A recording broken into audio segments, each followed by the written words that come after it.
You are watching the Dark Fantastic Network.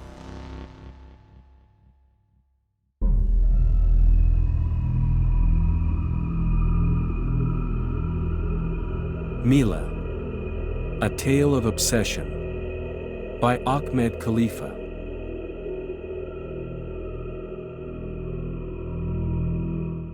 One. They walked on against the cool wind. Sam was walking fast, starting to sweat.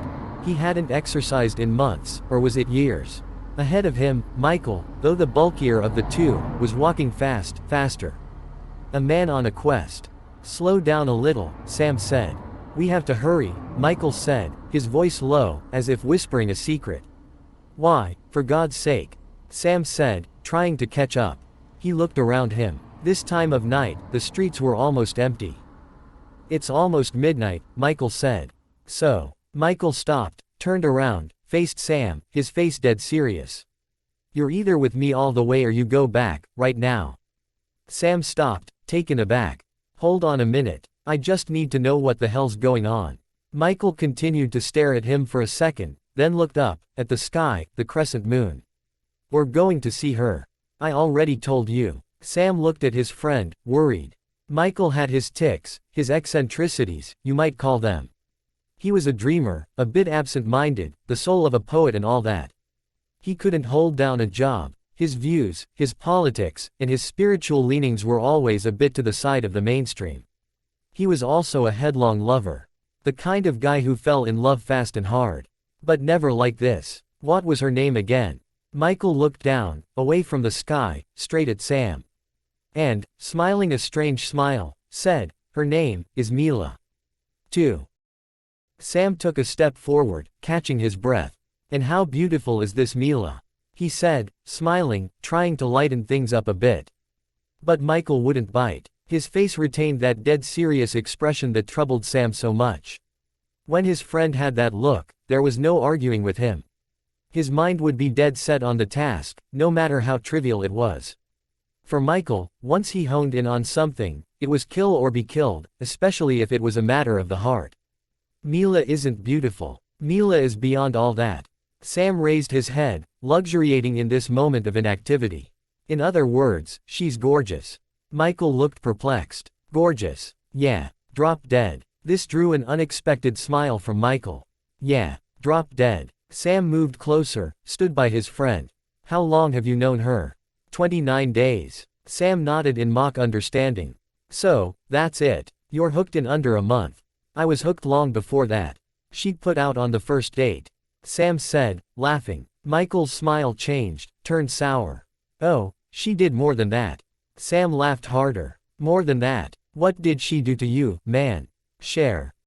Michael took a step away from Sam, resting his back against a tree. From far away, came the sound of a passing car. What do you want to know? Sam went to him, took a cigarette out of his jacket pocket, put it in his mouth. What was he doing? He hadn't smoked in years. But he couldn't back out now. The smell of tobacco was like an old friend. Right now, he needed its company. I want to know everything. Who is she? Where did you first meet? And what are we doing out here? Are you gonna propose to her or what? Michael turned to him, gave him an almost pitying look. I'm never going to get married, Sam. Next to MILLA, nothing compares. I don't get it. Did she dump you? No. Explain, Sam said, taking out his lighter, its silver body catching the moonlight. She didn't leave me. She never will. And that makes you what? Happy? Sad? Michael looked away. Sam lowered the lighter, troubled. Michael suddenly looked scared. It makes me doomed. 3. Tell me, Sam said. Tell me all about her. Michael closed his eyes, opened his mouth, sighed. Then he smiled a joyous smile. It was like a dream. 4. I opened my eyes, and saw her for the first time. It was a Sunday, a busy night at Claire's. Yes, that one, the one I always go to when I don't feel like granola bars or junk food. I had been waiting for a table forever, and I decided to go out, stand outside for a bit, get some fresh air. The street was busy. It was a good night to be out. A warm feeling in the air. Not too warm, just a bit overcool. Just right. I was looking ahead, looking at nothing, taking in everything. Daydreaming, or night dreaming, I guess. Then I felt her. Yeah, I felt her before I saw her. What did it feel like? It felt like a cool breeze, a beautiful fragrance, this wave coming my way. I turned to my right, saw someone walking towards me. It was her. It was MILLA. She was wearing a white sleeveless dress, a black cashmere scarf draped over her shoulders, like she was coming back from a party, or a night at the opera. If you'd asked me then and there to describe her, all I could say was, she was complete. Not perfect. Not a perfect beauty. Her neck was a bit too long, and her lips a bit too full. But as she came my way, all I could see was someone who was real, who was unique, someone special, who didn't give a damn, who knew what they wanted, who knew what life was all about. And then, there was this something else underneath all that glamour, all that uniqueness. There was this, I don't know how to put it. Hardness, yeah, that's the word. Beneath that completeness, that realness of her, there was this strength. In the way she moved, the way she looked ahead, taking in everything, aware of her surroundings. I know I'm not making much sense. But that's how I remember it. That was what was passing through my mind. Then she came closer, and I was lost. 5. Did you try to pick her up? Michael suddenly turned Sam's way, a strange look on his face. He wasn't out of his trance, not completely. He was partway here, partway inside his dream. It was a troubling thing to see. No, she just passed me by, Michael said. What then? Then, I followed her. 6. It didn't take long for her to notice. A backward glance, a slowing down of her pace. I was found out. My face suddenly felt hot. I could feel the sweat trickling down my back, both hot and cold at the same time. But I didn't stop, I didn't even slow down. I just kept on walking, following. I couldn't help it. Another backward glance. Then she stopped, turned around. I stopped, tried to turn around and walk away. But it was too late. I was too embarrassed to do anything but stand there, guilty as sin. Then she smiled a knowing smile, and I knew that she wasn't innocent, wasn't shy, that she saw right through me. She knew I was hooked. She'd been there before, many times, and she knew how to handle someone like me. Are you going to follow me home? She said, still smiling. I didn't know what to say. I'd never done anything like this before. I'm too much a coward, I guess. Then I did something I thought I could never do. I walked up to her, moved closer, closer. And we just stood there, in the middle of the sidewalk, as people passed us by. She waited, looking straight at me. Then she kissed me with warm, sweet lips that tasted like brandy. And I felt a chill run up and down my back, hot and cold. As I kissed her back. 7. It sounds like something out of a wet dream, Sam said, smiling. He tried not to sound snarky, but he couldn't help it. He couldn't really believe him, could he? It couldn't have happened like that. Not with everything he knew about Michael. And you don't believe me, Michael said, cutting into Sam's thoughts.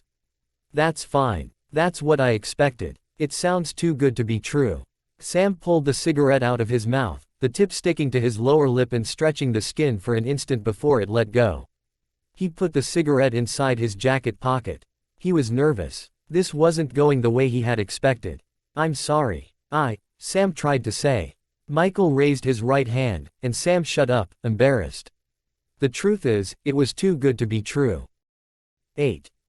After that kiss, everything flowed like it was all meant to be, written in the stars. And, in many ways, it was. We started walking, getting to know each other. We talked, in fits and starts to begin with. It was me who did most of the talking. She didn't seem to mind my nervousness, my breathless babbling. She just looked at me with those deep, deep eyes, studying me, looking into me. She made me feel so strange. So giddy. I felt like I was a kid again. I know. I'm saying all the clichés, but it's true. She made me feel like I was falling in love for the first time. There was an innocence to her that was just hypnotic. She was so at ease, so confident, that it radiated from her, to me, drawing me in, making me drop my guard. A mistake. 9. Come on, man, you're making this up. Michael smiled his weary smile. I was getting used to it. I'd never seen him like this. I'd ridden with him on many a journey of lost love and broken hearts, but not like this. This was different. He was truly lost inside something he couldn't fully deal with. If only, he said. He suddenly tensed, looked around him like he didn't know where he was. Then he turned around and started walking, fast. Wait up. I hurried after him. I guess we're on the case again, I thought, trying not to scream. This was getting tiresome. He didn't even look back, just kept going, speeding up, almost running. I caught up to him, grabbed his arm. He pushed it away, slowly. He didn't look angry. He looked determined. Where does she live? I said, gasping for breath. Man, was I out of shape. He turned and looked at me like I was slow in the head. I don't know, Michael said. Then where the hell are you going? He put his hand inside his coat pocket, brought it out. I'm going to her lover. I looked down. In his hand was a knife. 10. I didn't jump back, I didn't scream. I tried to stay calm. I tried not to spook him. All bets were off. He had a knife in his hand. This wasn't the friend I knew.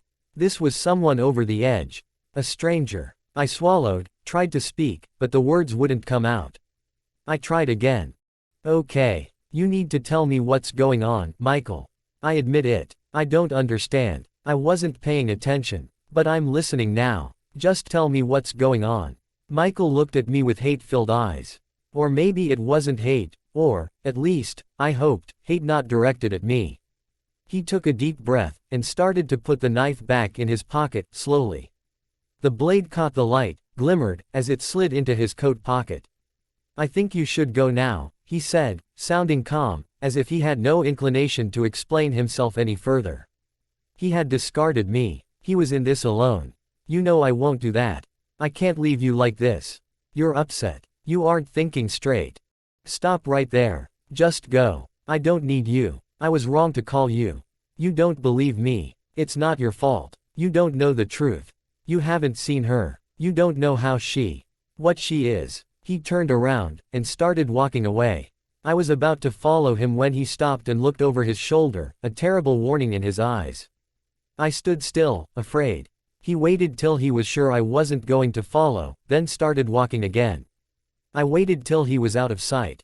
I had to think, but it was hard to think. That look in his eyes. He had scared me. 11. I shouldn't have brought him into this. Sam is a good friend, a loyal friend, but he has no imagination. And he doesn't know what I know. He doesn't know what has happened. What's going to happen if I don't stop her? After that night, the night I met her, my life changed from a normal life into a beautiful dream. MILLA was loving. MILLA was complete. But soon, I began to realize what was happening to me, what she was doing to my mind. She was slowly gaining control of everything. Her smile became too irresistible, her voice a call to surrender. She was inside me, inside my mind. She was in control, and she knew what to do with that power. She wanted me, my mind, my needs. Maybe even my soul. She was feeding, and I was her sustenance. MILLA, a beautiful thief. A parasite irresistible. She picks her victim, feeds on him, leaves him helpless, empty, angry. Then she moves on. How many years has she been doing this? How many years has she been hunting, feeding, selecting? But it has to end. And the burden falls on me. Her last true lover. 12. Michael reached the building. He looked at her window. Of course he couldn't see her, couldn't see them. It wouldn't be that easy. He was sure others had tried and failed. She was cunning. She was a survivor. A glimmer, from the corner of his eye. At the window. A movement, behind the curtain. Her lover, drawing the curtain, looking out at the night. Michael felt the blood rush to his face. He put his hand inside his pocket, touched the cold blade of the knife. 13. Don't do it. Michael flinched, turned around.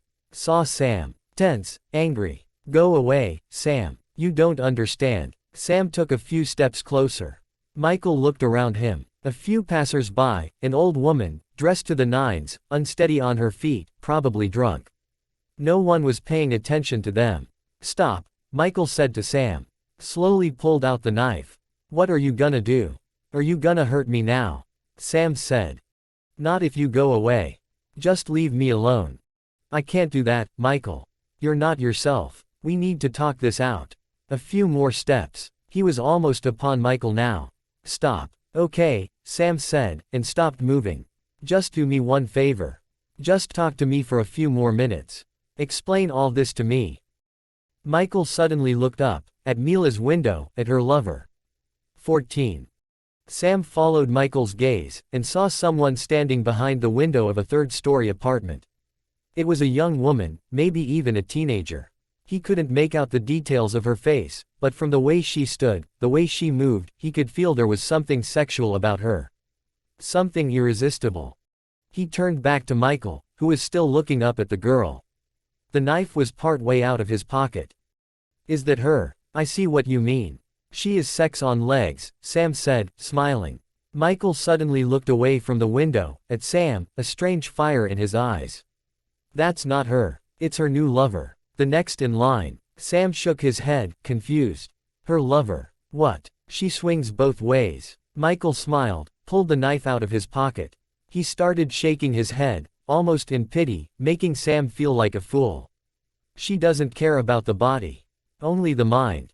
Then he looked up at the window again, started towards the building, the knife held before him, ready to hurt anyone who stood in his way. Sam waited for a second, then pounced.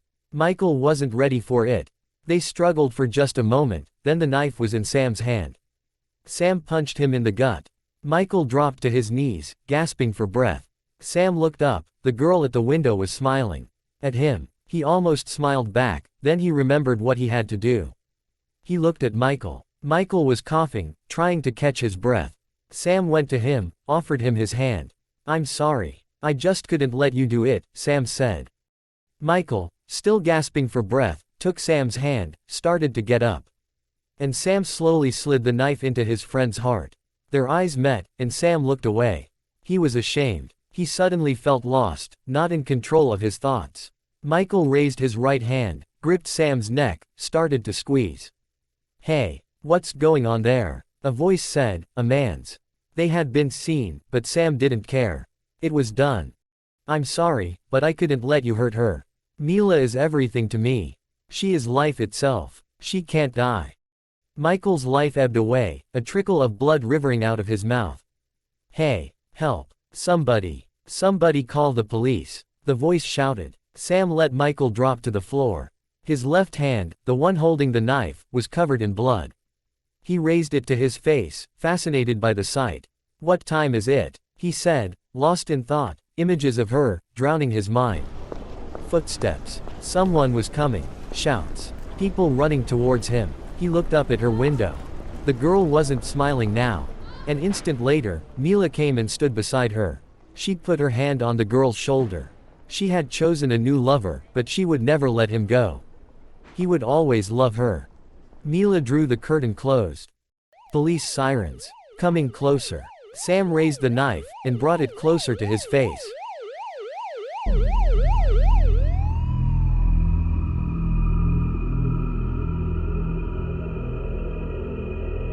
You've been listening to MILLA, A Tale of Obsession by Ahmed Khalifa.